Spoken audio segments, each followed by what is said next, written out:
aujourd'hui, il y a eu beaucoup de naïveté. Le chef de l'État a dit que maintenant il s'occuperait uniquement des affaires extérieures, qu'il s'occuperait plus de la politique interne. Je pense que c'est un énième coup de com'. Ça fait 8 ans qu'il est au pouvoir. Alexis Roland, qu'est-ce que vous en avez pensé de ce discours d'Emmanuel Macron? Est-ce que vous êtes prêt à vous engager? Non, je pense que c'était un bon discours dans l'ensemble, assez réaliste avec les enjeux qu'on a aujourd'hui, notamment sur, il l'a cité, il y a des menaces qu'on voit très clairement arriver. Je pense que c'est une bonne chose, le fait qu'il ait mis ça de manière croissante sur les effectifs. Contrairement à ce que disait mademoiselle Tizaoui, je pense que le but, c'est pas d'envoyer de la chair à canon, c'est des jeunes qui vont rester en France. Il a évoqué Sentinelle, il a évoqué le soutien à la population. L'objectif, c'est de défendre les Français. C'est pas de l'embrigadement. On va les envoyer en Irak, si vous voulez. On va pas les envoyer en chair à canon. C'est pas l'objectif du tout. Alors, le président Macron, pardon, je me permets de rebondir pour intégrer de nouveau Sophia Tizaoui au débat. Il a parlé d'une armée régénérée, complète et modernisée, je le cite, avec cette jeunesse donc qu'il a qualifiée de formée et sélectionnée.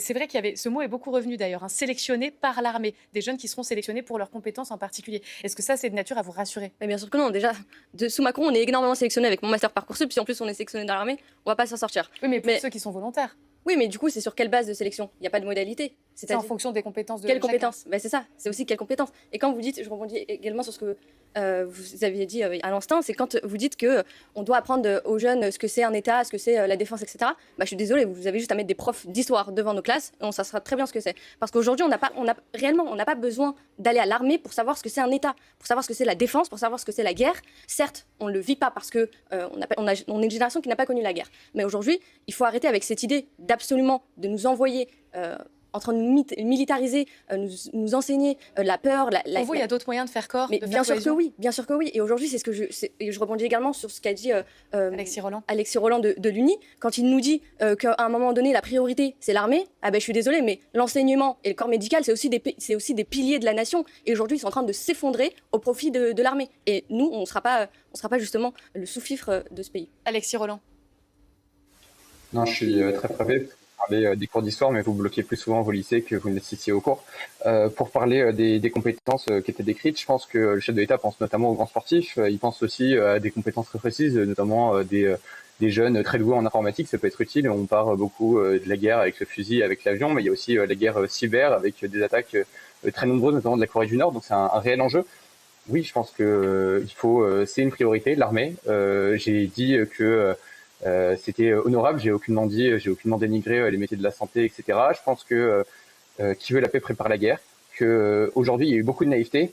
Le chef de l'État a dit que maintenant il s'occuperait uniquement des affaires extérieures, qu'il s'occuperait plus de la politique interne. Je pense que c'est un énième coup de com'. Ça fait 8 ans qu'il est au pouvoir.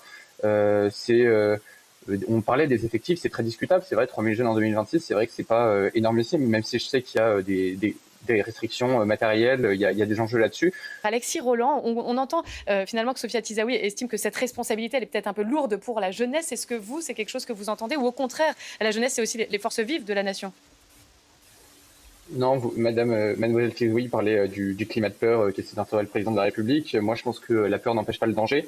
Vous parliez aussi de la vie des jeunes. Aujourd'hui, il me semble que c'est 56 ou 55% des jeunes qui sont prêts à s'engager. Et en plus, c'est du volontariat. Donc, en fait, si vous voulez, on vous demande pas votre avis. Les jeunes qui ont envie de s'engager, ils le feront. Et ceux qui n'ont pas envie, ils n'ont pas envie. Et c'est pas une minorité qui plus est politique de dire ah non, c'est pas bien. Aujourd'hui, je préfère avoir une armée qui est solide, qui n'a pas, comme c'est le cas aujourd'hui, quelques jours à peine de munitions, qui est prête à se défendre